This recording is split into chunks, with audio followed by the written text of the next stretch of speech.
This MLB Playoffs Sunday Picks edition of the MLB Gambling Podcast on the Sports Gambling Podcast Network is brought to you by Underdog. Underdog is hooking up new customers. Play just $5 and get $100 in bonus funds. Use the sign-up code MLB SGPN.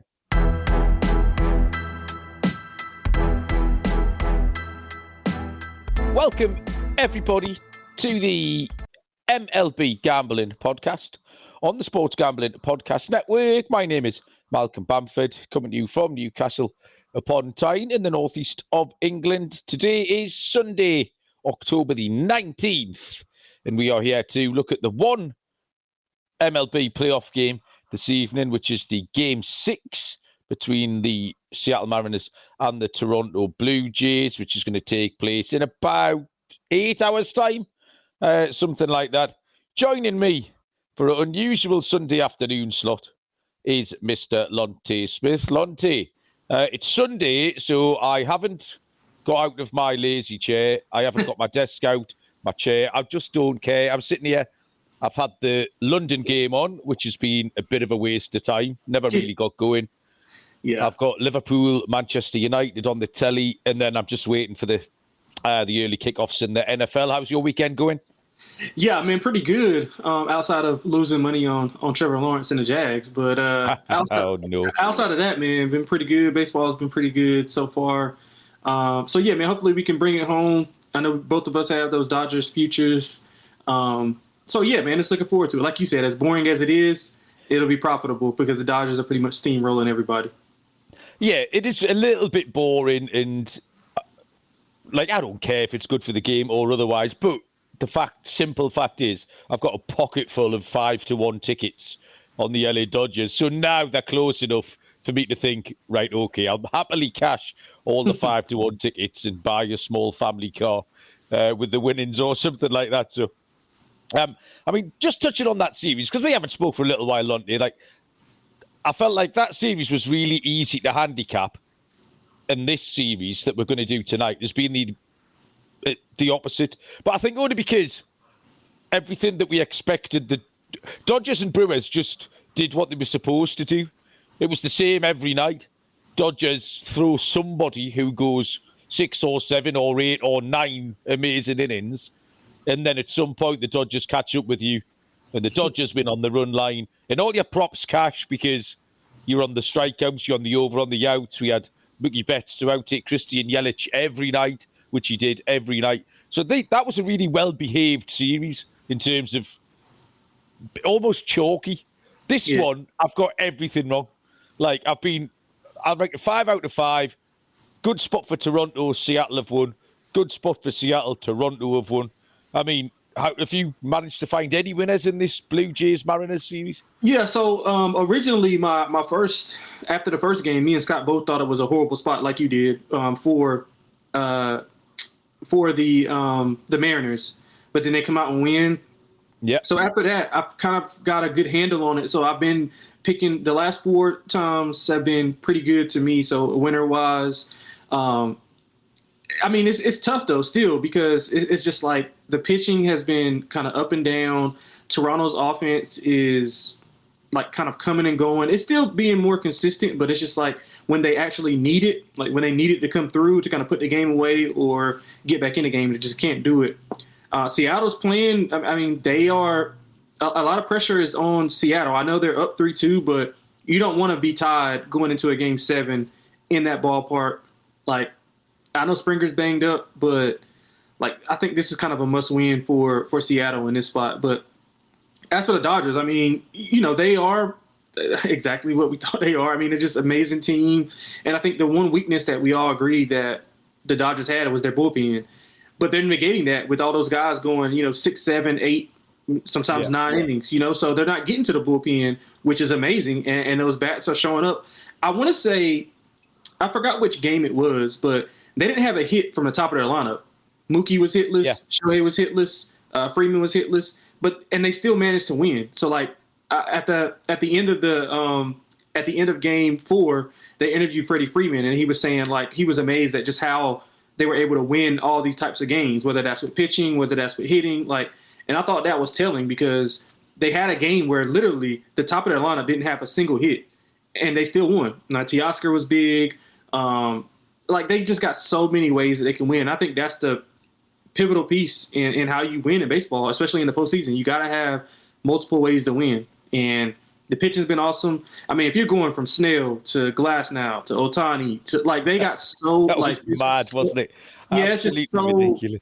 Yeah, it's just so ridiculous, man. And then Ohtani breaks out of his slump with a 3 home run game. That's just God. Yeah. I mean, it's just ridiculous, man. They are literally ridiculous. So, I mean, they're gonna be tough to beat. They're gonna be tough to beat.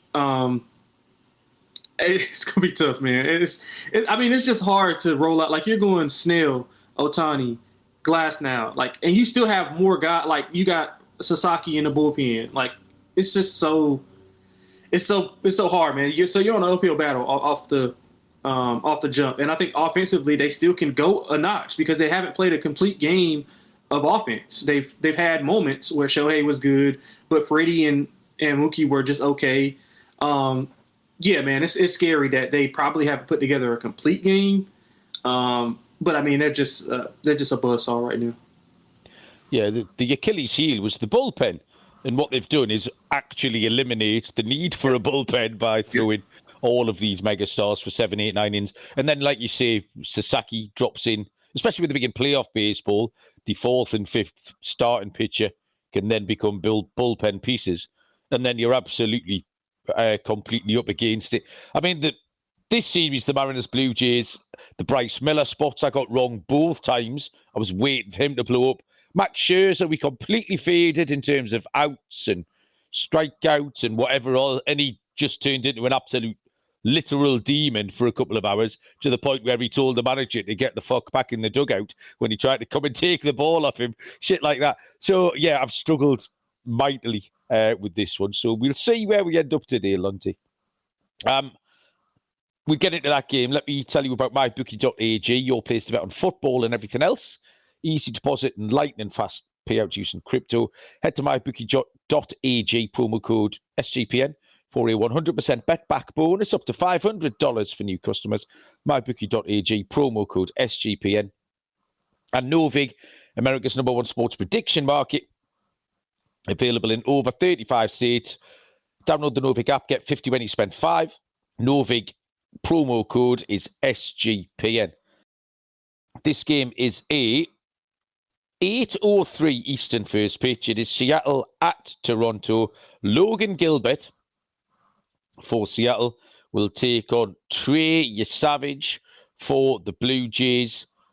The books have it at +105 Seattle, -125 Toronto, with a total of 7.5. This is a straight rematch pitching-wise of Game 2 in this series. Both pitchers are going on an extra day's rest, just the way that's fallen. And actually, that was one of the things for Logan Gilbert. I found a couple of nice angles in on extra rest because he responds to it really well.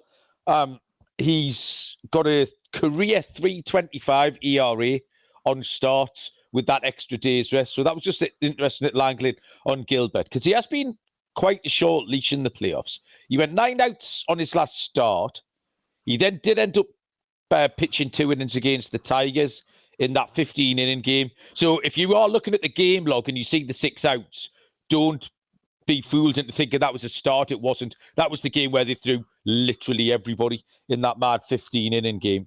There's just lots up in the air. Gilbert's ability to go deep into games after he was injured early in the season, when he came back, his ability to go deep into games really fluctuated. It was really hard to trust. You don't really know what he's going to do. He has got a lot of power, strikeout power nominally, but that's kind of offset by the fact that the Blue Jays don't strike out. They've got the lowest K rate and the lowest whiff rate in the majors. So there's more questions than answers with Gilbert in this one. This is a big ask for Yesavage, I think, Lonte. 22-year-old kid, 5 major league lifetime appearances, 2 of which were in the playoffs. The one that everyone remembers was the stellar outing against the New York Yankees. But then Seattle hit him around last time. 5 earned runs in 4 innings last week. You mentioned George Springer being potentially dinged up. I think he's going to go. I think they have to play him. Whether he's 100% or not, I don't know. Vladdy's hot. I think Savage has to just get back to his splitter. That's what he leaned on when he was great. Got away from it last time. Whether or not he can get back to it or not.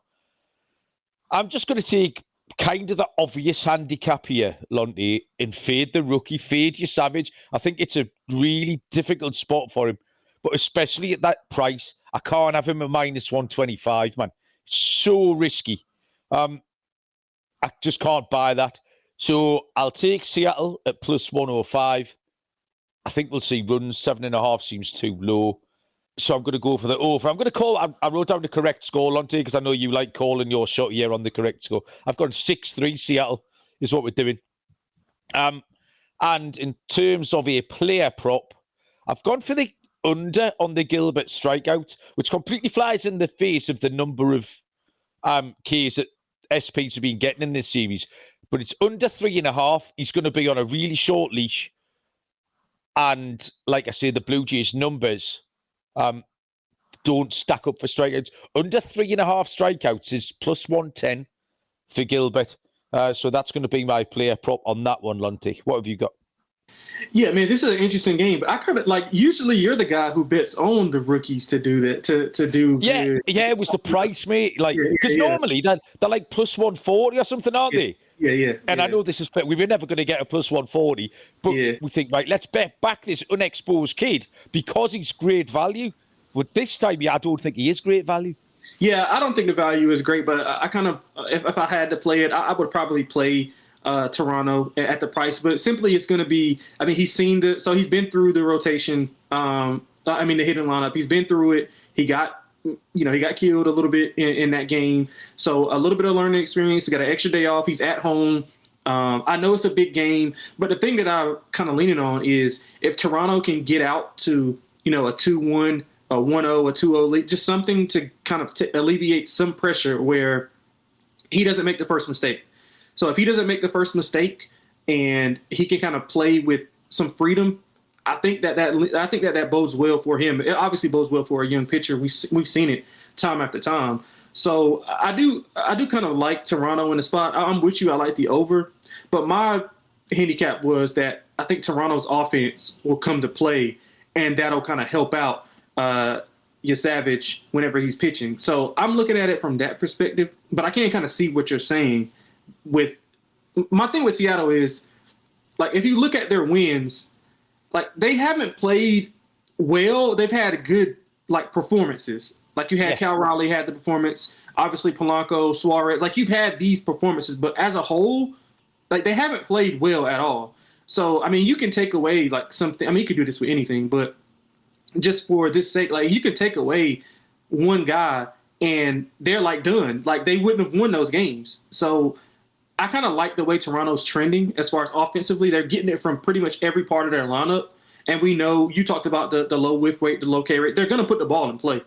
So once you put the ball in play, and if you can get to Gilbert early and go to the bullpen, then I think that's to their advantage. So I think Mal left. I thought you didn't like my handicap. I was like, oh man, it's bad, but it's not that bad, Lonte. I wouldn't just leave. Do you know what I mean? Yeah, but yeah, I think I'm going to go with Toronto. And as far as the total, I agree with you. I think because I'm leaning on the offense of Toronto kind of being there and being a catalyst for them. Because if they don't have the offense, I don't think they can win a 2-0, a 2-1. I don't think they can win a low-scoring game. I think they have to win a high-scoring game. And I don't trust Seattle's offense to kind of do anything, especially if you're not getting a ton from Riley, a ton from Julio. I know that Polanco, Suarez have been okay, but I don't really know if those guys can do it again to me. They'll have to prove it to me. I know they've played well, but I'm going to go with Toronto. I'm going to go with the over. Player prop wise, I know Springer. I don't know how he's gonna do. Did you see that pitch? It hit him directly. I don't even know how he's still walking. It looked sore. It looked really sore. Yeah. It looked horrible. So I'm gonna lean on somebody like Varsho, hits, runs, RBIs. I'm leaning on him. Obviously Vlad's been unreal. Like, I made so much money betting like Vlad, total bases, home run. Like, every day I'm betting him. So that's an obvious one. But I think Varsho is going to be a guy that's going to play extremely well. So I'm looking at him for like hits, runs, RBIs, total bases, and stuff like that.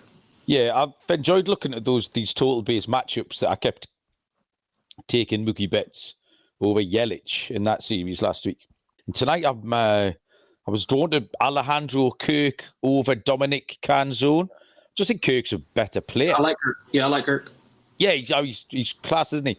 Canzone's all right. Canzone's had a couple of little moments.